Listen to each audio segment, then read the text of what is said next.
Kardeşim Latinlerle takılacaksın. Sorduğun sorunun avradını sikim ben ya. Latin lan kardeşim, Latin. Amerika'da hangi kızlarla takılmalıyım abi? Yani şipliyorlar, biz de oradan ekmeğimizi yiyoruz. Hani şip muhabbetini sürdürelim. Ambistan. Sen terbiyeni bozma. Sen iyi bir adamsın. Bakanım, nasıl durumlar? İyi misin?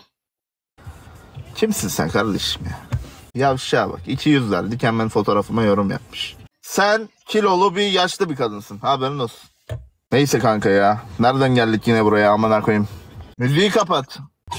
Aç da görelim artık ya şunu. Yeter ya, bizi çok uzattın ya. Amerika'nın 3 kötü yanı